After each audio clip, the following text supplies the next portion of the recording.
అవుతారు. ఒక ఒక బాండ్ క్రియేట్ అవుతుంది వాళ్ళకి. మీకు మమ్మీ నేను ఇయర్స్ చూస్తే నాకు అదే అర్థమైంది. నా 10th అప్పుడు నా 10th రిజల్ట్ కన్నా వాళ్ళ పిల్లల 10th రిజల్ట్స్ కోసం సో ఏంటంటే మీరు ఈ ఏజ్లో ఎంజాయ్ చేయాలి, ఖచ్చితంగా ఎంజాయ్ చేయాలి, కానీ నెగ్లెక్ట్ చేయకండి. 10th క్లాస్ వరకు బేసిక్ చదువు, ప్రతి ఒక్కరికి బేసిక్స్ రావాలి. తర్వాత మీరు క్రికెటర్ అవుతారా, మూవీస్ ఫీల్డ్లోకి పోతారా, సింగర్ అవుతారా, అది మీ ఇష్టం. మీకు దేంట్లో స్కోప్ ఉంటే దాంట్లో వెళ్ళిపోవచ్చు ముందుకి. కానీ ఈ ఈ ఈ 10th క్లాస్ వరకు బేసిక్ ఎడ్యుకేషన్ని ఇక్కడే మనకి పునాదులు పడతాయి. డిసిప్లిన్ అలవాటు అవుతుంది మన లోపల. యాజ్ ఎ హ్యూమన్ మనకు కొన్ని లక్షణాలు, మన హ్యూమన్ క్వాలిటీస్ వల్లే మనం షైన్ అవుతాం కదా ఫ్యూచర్లో. అవి మన పర్సనాలిటీ డెవలప్మెంట్ ఇక్కడే అవుతుంది. వీళ్ళందరి నుండి మనం నేర్చుకోవడానికి ఉంటుంది. మీ ఫ్రెండ్స్ మధ్యలో కూడా మీరు నేర్చుకోవచ్చు. వీళ్ళని ఒక అమ్మాయిని చూసి ఇంకొక అమ్మాయి కొన్ని విషయాలలో ఇన్స్పైర్ అవ్వచ్చు. సో అవన్నీ ఇక్కడే పడతాయి పునాదిరాలు. ఈ చదువుతో పాటు ఎంజాయ్ చేస్తూ ప్రతి విషయాన్ని ఒక డిసిప్లైన్ ఉన్నోడు ఖచ్చితంగా బాగుపడతాడు.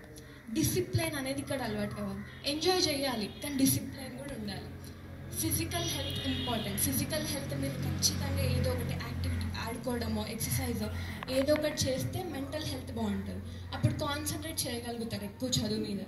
సో ఎంజాయ్ చేయండి, బట్ డిసిప్లైన్గా ఉండండి, చదువుని నెగ్లెక్ట్ చేయకండి. ఈ 10th క్లాస్ తర్వాత మీ ఇష్టం, కానీ ఇప్పుడు ఈ బేసిక్ ఎడ్యుకేషన్ మాత్రం నెగ్లెక్ట్ చేయొద్దు.